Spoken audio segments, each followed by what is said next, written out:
Trach care is the cleaning of the stoma and neck. This should be done at least twice per day, usually in the morning and evenings. Care may need to be done more often if the area becomes soiled or moist from food, vomit, humidification, or saliva. It is important to keep the stoma and skin on the neck clean and dry to help prevent skin breakdown and infections. To begin, wash hands with soap and water and gather all supplies necessary. Have a second trained caregiver to hold trach.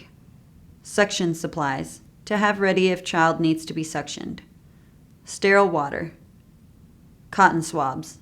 In the hospital, they will be sterile, and at home it will be a Q-tip or similar brand. Mild soap and water. Washcloth or gauze. Scissors, to cut dressing or ties to fit child. Absorbent dressing. Products vary and depend on child's needs. If using gauze, never cut it. The frayed fibers could be inhaled into the trach. There are pre-cut gauze available. If cutting a foam dressing supplied by your DME company, be sure that the width is just long enough to fit under the wings of the trach and the height fits just under the chin and does not flop over to occlude the trach.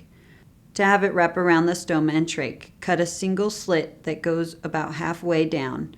The dressing is there to wick away moisture from the stoma site and surrounding area. If you cut a hole, then it is possibly leaving that area unprotected. Wearing clean gloves is optional for parents. However, all healthcare providers will use gloves and will need to be available in your home. Clean trach tie. Be sure to inspect the trach tie, and if it has become stiff, frayed, hard, or the Velcro is not sticking, please replace it with a new one. Have emergency equipment easily accessible in case of decannulation or any other issues.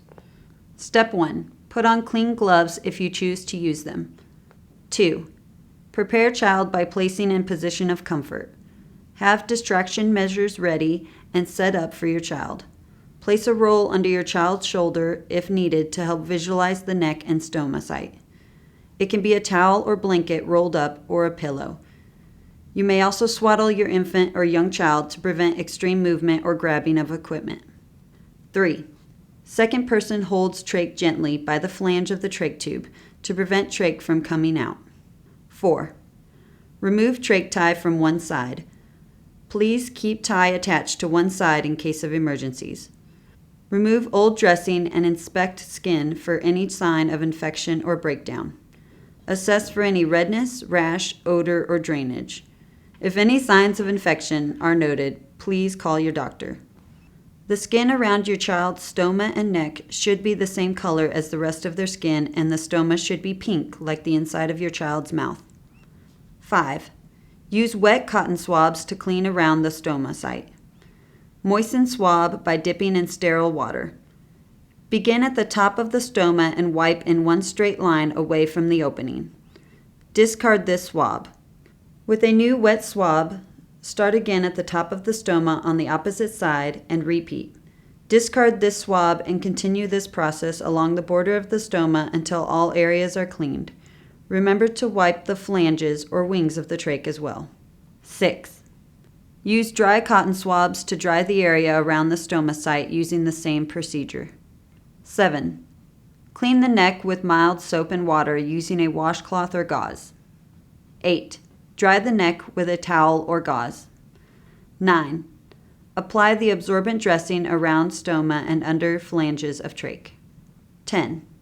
Attach clean trach tie to the empty wing. Remove old trach tie and bring clean trach tie around the back of the neck to the other side and secure. 11. Make sure the trach tie is securely attached to the wings, but not too tight around your child's neck. To ensure proper fit, you may sit the child up with the second person holding the trach in place until confirmed. You should be able to insert one finger between the tie and the back of your child's neck, or 1 to 2 fingers for older children and adults.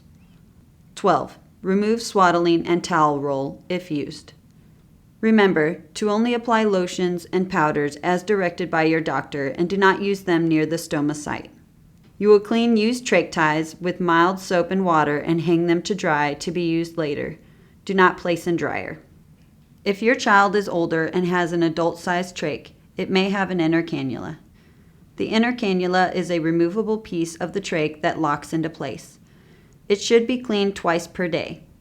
Please reference how to clean and replace the inner cannula in the Care of Equipment section in our Caring for Your Child's Tracheostomy handout.